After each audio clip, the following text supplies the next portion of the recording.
I want to give an update about this IISS Shangri-La Dialogue. IISS stands for International Institute for Strategic Studies, which is a think tank. And so they hosted this dialogue every year, mainly focusing in Asian military-related affairs for a forum for discussion within the military within Asia. But this year, of course, as you know, Zelensky has been invited and he's there giving talks as well. But I just want to talk about the U.S. and China. So U.S. and China's foreign minister hasn't had face-to-face contact for quite a while, ever since Nancy Pelosi visited Taiwan in October 2022. After that, China cut out all the connections, the high-level connections between U.S. and China, including military. And ever since then, the U.S. has been trying to reestablish this high-level contact. And so this time, they finally have a face-to-face discussion. Last year, the two sides did met there, but there is no face-to-face individual private conversation. There was just that they met together with all the other people, for example, in different forums and meetings and dinners, but always together with others. But this time, they had a bilateral discussion. So how did it go? According to the Chinese media, it didn't go very well, that they couldn't agree on anything. So let's have a look at the readout. Maybe we can get an idea. The U.S. readout reads this. The secretary expressed concern about the recent provocation PLA activity around Taiwan Strait, and he reiterated that PRC should not use Taiwan's political transition, part of a normal, routine democratic process, as a pretext for coercive measures. The secretary underscored that the United States remains committed to its long-standing one-China policy, which is guided by the Taiwan Relations Act, the 3 U.S.-China joint communiques, and the 6 assurances. He also reaffirmed the importance of peace and stability across the Taiwan Strait. I want to make a note here. The 3 U.S.-China joint communique is the only document that is signed by both sides. Both U.S. and China agreed on the 3 communique. Taiwan Relations Act and the 6 assurances, and China has never agreed to it. China was never consulted to it. It's just the U.S. law. Okay, move on. The secretary made clear that the United States will continue to fly, sail, and operate safely and responsibly wherever international law allows. He underscored the importance of respect for high seas, freedom of navigation guaranteed under international law, especially in the South China Sea. He also discussed Russia's unprovoked war against Ukraine and the PRC's role in supporting Russia's defense industry base. The secretary also expressed concerns about recent provocations from the Democratic People's Republic of Korea, including its direct contribution to Russia's ongoing assault on Ukraine. So these are the highlights of the readout. Let's look at what China says. So China's readout says, Dong Jun is the Chinese defense minister's name. His name is Dong Jun. Dong Jun said that the healthy development of military-to-military relations between China and the United States is in common interest of both sides and is also the general expectation of the international community. The current situation of stabilizing the relations between the two militaries is a hard one. The two militaries should stick to the bottom line of no conflict and no confrontation and truly serve as the stable cornerstone of the relations between the two countries. The purpose of communication between the two militaries is to enhance understanding, eliminate misunderstanding, and accumulate mutual trust. We hope that the United States will match its words and deeds, work with China halfway, earnestly implement the consensus reached by the two heads of state, adhere to the principle of prioritizing peace, focusing on stability, and taking trust as the basis, strengthen exchanges, assume responsibilities, promote exchanges, and explore a path that is in line with the common interest of both sides, and correct way for the two militaries to get along with each other in line with the expectation of the world. Dong Jun emphasized that the Taiwan issue is purely China's internal affairs, and external forces have no right to interfere. China firmly opposes the U.S. serious violations of its commitment and sending wrong signals to Taiwan independence and urges the U.S. to correct its mistakes and not to use force to aid independence in any way.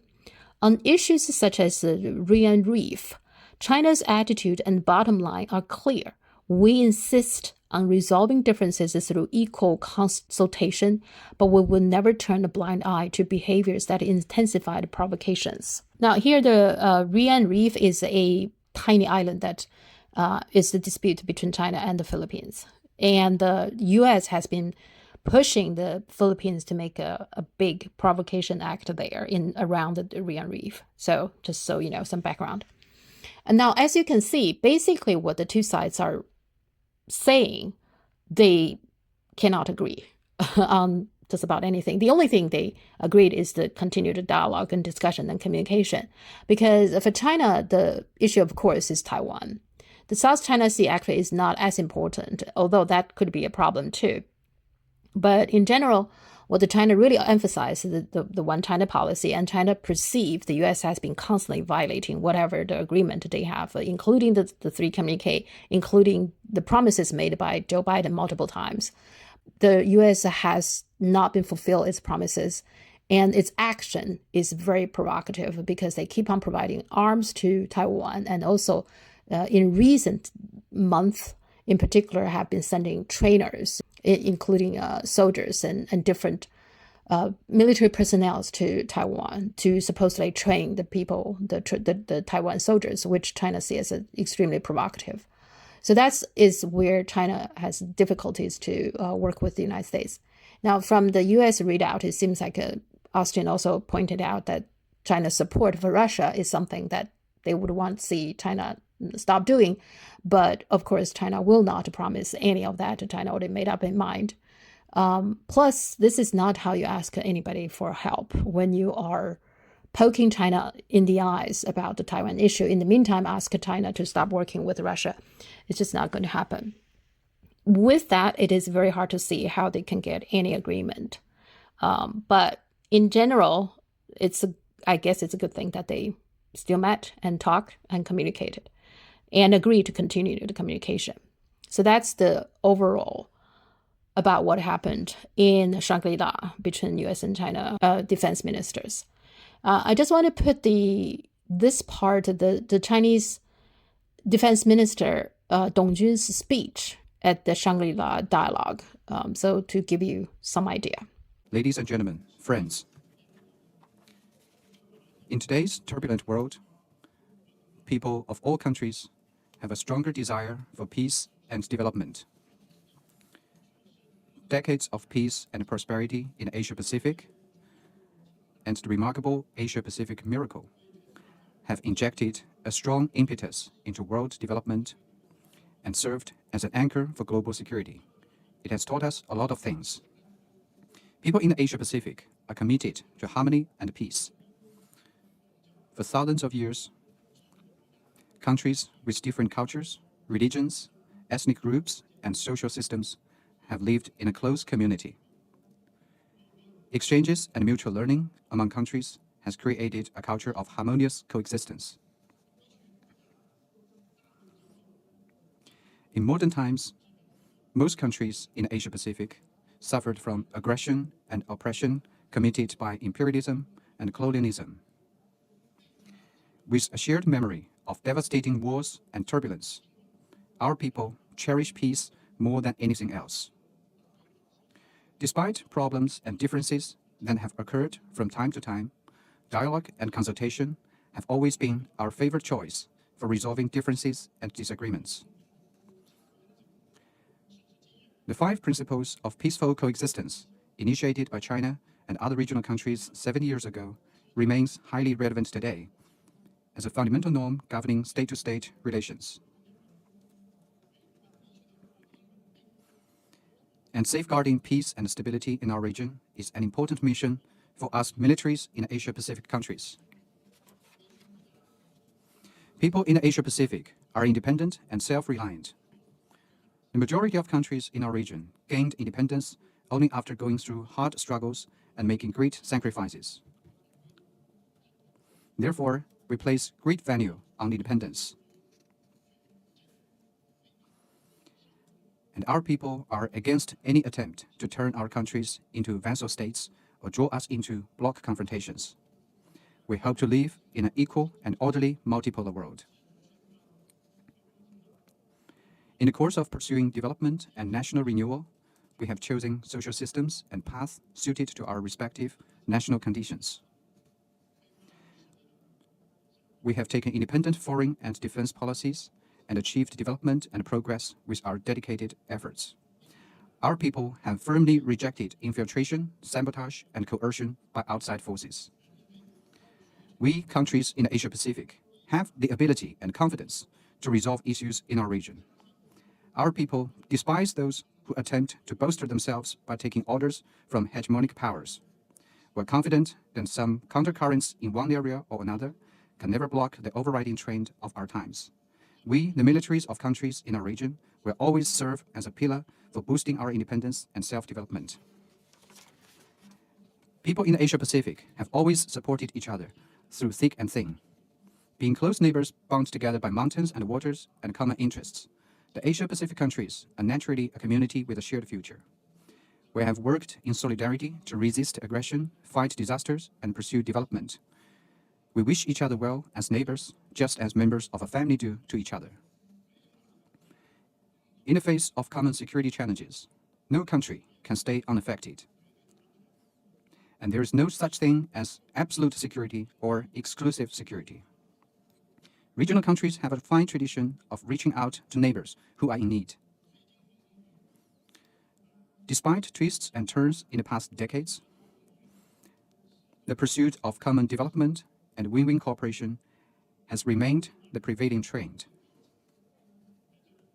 Attempt at decoupling, cutting supply chains, or building a small yard with high fences will find no support here. Our people long for unity, cooperation, and a peaceful life, and we militaries should provide strong support for such aspirations. We owe the hard-won stability and prosperity in Asia-Pacific to the vision and concerted efforts of our people. And we should cherish such stability and prosperity. We will not allow hegemonism and power politics to undermine the interests of the Asia-Pacific countries. We will not allow anyone to bring geopolitical conflicts or any war, whether hot or cold, to our region. We will not allow any country or any force to create conflict and chaos in our region. Ladies and gentlemen, friends, as we are reaching a crossroads in a world full of challenges, countries are exploring ways to promote peace and development. China, as a responsible major country, is ready to share its practices that have proved successful and work together with other countries to embrace a bright future. President Xi Jinping has articulated the vision of building a community with a shared future for mankind, and he has put forward the Global Development Initiative, the Global Security Initiative, and the Global Civilization Initiative. His vision and initiatives echo the trend of history and respond to the longing of people around the world for a better life. China has always honored its statement with action.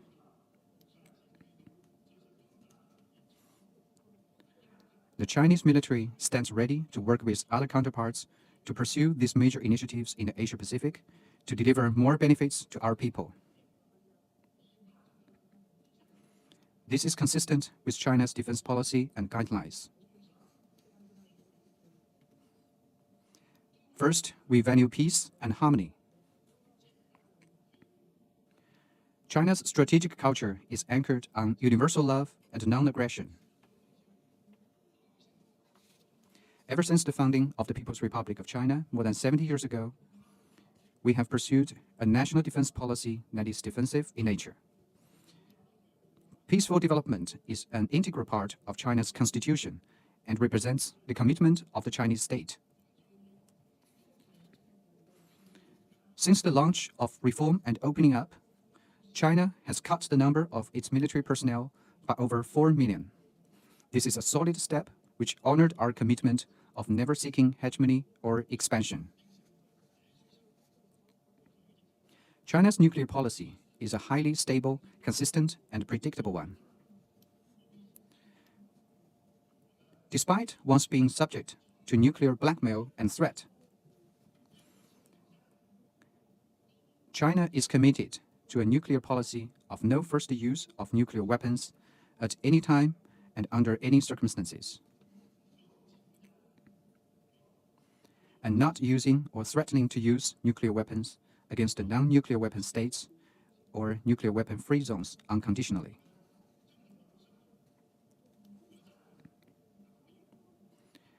We have solemnly stated that a nuclear war cannot be won and must never be fought. China is willing to take the lead in signing the protocol to the Treaty on the Southeast Asia Nuclear Weapon-Free Zone.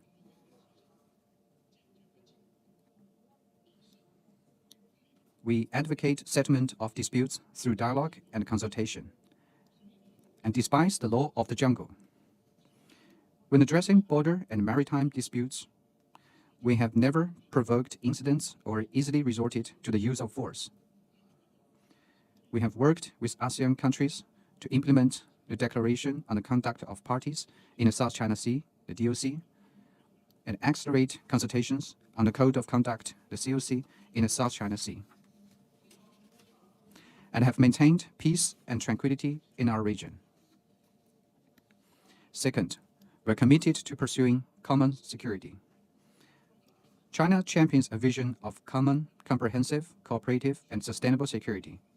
Different countries have different security interests and goals, and there is no one sweeping solution to complex issues.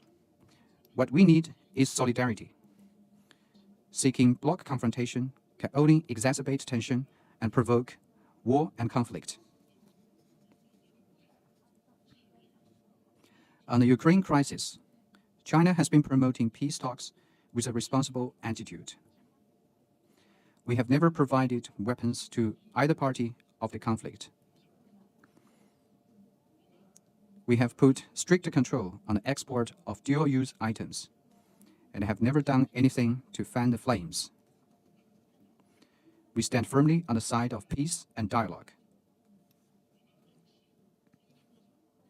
On the Palestinian-Israeli conflict, we adhere to a just and impartial position and work together with the international community to push for a ceasefire. On issues such as those concerning the Korean Peninsula, Afghanistan, and Myanmar, we have actively sought political settlement and thus played a constructive role. On international security issues, the Chinese military has actively shouldered more responsibilities by extensively participating in UN peacekeeping, vessel protection, counterterrorism, and rescue operations, thus providing a large number of public security goods. Regional countries has long been an indivisible one. We stand ready to work with all of you to build an Asia-Pacific community with a shared future and share the benefits of security and development. Third, we are committed to equality and mutual respect. China holds that all countries are equal, regardless of their size, and all militaries are equal, regardless of their strength. And countries and their militaries should act in good faith and treat each other with mutual respect. The Chinese military never acts from the so-called position of strength in its relations with foreign militaries. At the same time, others should not expect to impose their will on us. China pursues the common good and shared interests above anything else in our defense cooperation with other countries. We are committed to engaging in extensive consultation and joint contribution for shared benefits and building trustworthy security partners among us. The Chinese military has always reached out to those in need. We have also received strong support from a lot of friends, for which I wish to express my deep appreciation to you. On international and regional security issues, China has never coerced others into taking sides or interfered in the internal affairs of other countries. We are committed to promoting equal rights, equal rules, and equal opportunities for all countries. Fourth, we are committed to openness and inclusiveness. The Chinese military upholds openness and cooperation. Today, we have military exchanges with more than 150 countries. We are open and above board, and we strive to pursue mutual benefit and common progress. I know many of you follow with great interest the China-US military-to-military relationship. because whether such relationship is stable matters to global security and stability. China's position is consistent and clear. We stay open to exchanges and cooperation with the US military, but this requires efforts from both sides. As we see it, it is because the two militaries have differences that there is a greater need for communication. Even though we have different development paths, we should not pursue confrontation with each other. The Chinese and US militaries should value peace, uphold stability, act in good faith, and find the right way to get along with each other. This will instill more confidence in the world and our region. On multilateral security cooperation, China calls for inclusiveness for peace and opposes building exclusive military alliances. Various small circles targeting other countries cannot make our region safer and can only cause more attention. The Chinese military will take a more open approach and work with the militaries in countries of our region to build a new type of security partnership featuring equality, mutual trust, and win-win cooperation. Fifth, we are committed to safeguarding our core interests. China always respects the legitimate concerns of other countries, and China's core interests are sacred and inviolable. To safeguard China's sovereignty and territorial integrity is the sacred mission of the Chinese military. The Taiwan question is at the core of China's core interests, and the One China principle has long become a universally recognized norm governing international relations. But what we are seeing now is that the DPP authorities in Taiwan are pursuing separation in an incremental way. They are bent on erasing the Chinese identity of Taiwan and severing social, historical, and cultural links across the Taiwan Strait. Those separatists recently made fanatical statements that show the betrayal of the Chinese nation and their ancestors. They will be nailed to the pillar of shame in history. At the same time, some external interfering forces keep hollowing out the One China principle with a salami slicing strategy. They have cooked up Taiwan-related legislations and continued to sell arms to Taiwan and have illegal official contacts with it. In fact, what they are doing is to embolden Taiwan independence separatists in an attempt to contain China with Taiwan. These malicious intentions are dragging Taiwan into a dangerous situation. China's handling of Taiwan-related issues in accordance with its laws is entirely an internal affair of China, which brooks no foreign interference. China stays committed to peaceful reunification. However, this prospect is increasingly being eroded by separatists for Taiwan independence and foreign forces. The danger of national division is still there. The Chinese People's Liberation Army will remain a strong force for upholding national reunification. We will take resolute actions to curb Taiwan independence and make sure such a plot never succeeds. Anyone who dares to separate Taiwan from China will only end up in self-destruction. Ladies and gentlemen, friends, in a world that is far from peaceful, can we Asia-Pacific countries continue to shield ourselves against the war and enjoy lasting peace? Can we follow our own path of development and achieve common prosperity?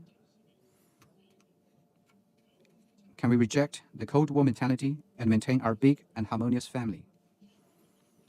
To answer these questions of our times, every country needs to spring into action with a strong sense of responsibility, credibility, and sincerity to achieve win-win outcomes.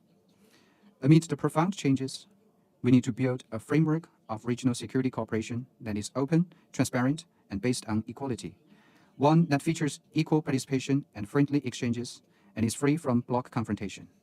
We should strive to make the Asia-Pacific an anchor for global stability and development. With this in mind, I believe that it is imperative for us to do the following. First, we should protect the legitimate security interests of all countries.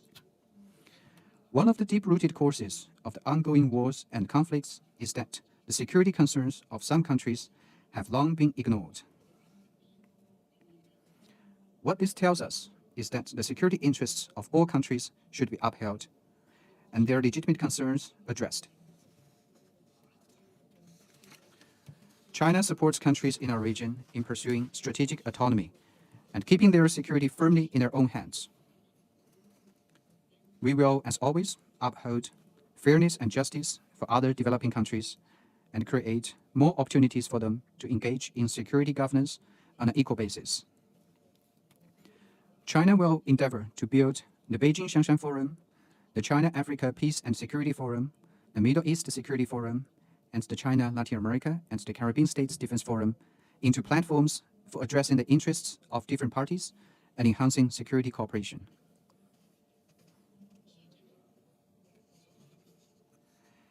Second, we should build a more just and equitable international order. There's only one international system, namely the international system with the United Nations at its core. There's only one international order, namely the international order underpinned by international law. The ongoing Palestinian-Israeli conflict has created a humanitarian catastrophe. International fairness and justice is severely undermined by double standard. The painful lesson we should learn is that the authority of the UN must be strengthened, not weakened, and the international law must be upheld, not violated. The Chinese military will enhance policy coordination with foreign defense authorities under the UN framework.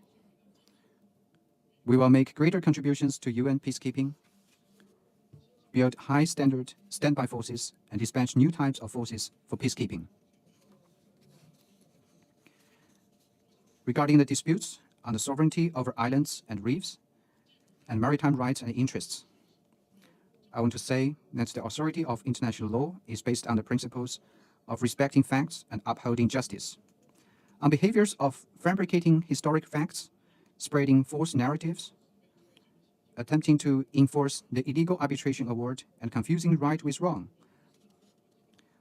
we're very much concerned that such behaviors of pretending to uphold fairness and justice and blackmailing others under the guise of international law will severely damage international rule of law. Third, we should give full play to regional security architecture. China upholds true multilateralism in regional security affairs.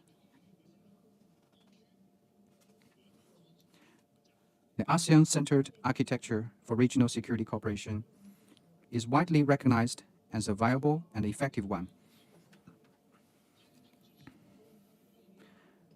China will continue to firmly support ASEAN centrality and oppose any act to weaken it. We hope other major countries will also express their support for ASEAN centrality. The Chinese military will strengthen coordination with ASEAN on strategic planning in the defense field and deepen cooperation under the ADMM+. This will improve our capabilities to safeguard security in our region. Fourth, we should advance open and substantive defense cooperation. We should promote mutual benefit and win-win cooperation. Relevant countries should abandon their zero-sum mindset, arrogance, and bias, and treat regional countries with sincerity.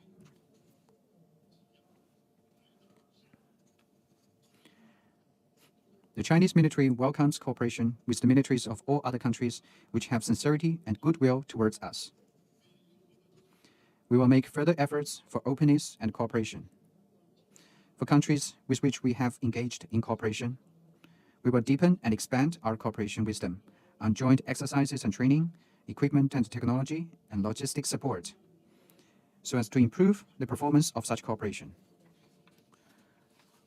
For our new cooperation partners, we are ready to start with areas such as military culture, disaster relief, and medical service, and advance our cooperation with them step by step. We have a well-established system of military education, and we are ready to provide greater support to other countries in personnel training and offer tailored courses to meet different needs. Through close personnel exchanges, we can enhance mutual understanding and strengthen our friendship. Fifth, we should set an example of maritime security cooperation. The ocean serves as a natural bond for promoting win-win cooperation among countries in our region. Peace at sea is vital for our region's prosperity. We should draw strength from our unique Asian wisdom to build consensus and seek common ground while shelving differences. We should not allow disputes or differences to stand in the way of development and cooperation. The Chinese military is ready to conduct more extensive maritime interactions and exchanges with the militaries of other countries to deepen mutual trust and cooperation. I know you have followed closely the South China Sea issue. Thanks to concerted efforts made by countries in the region, the South China Sea has seen overall stability.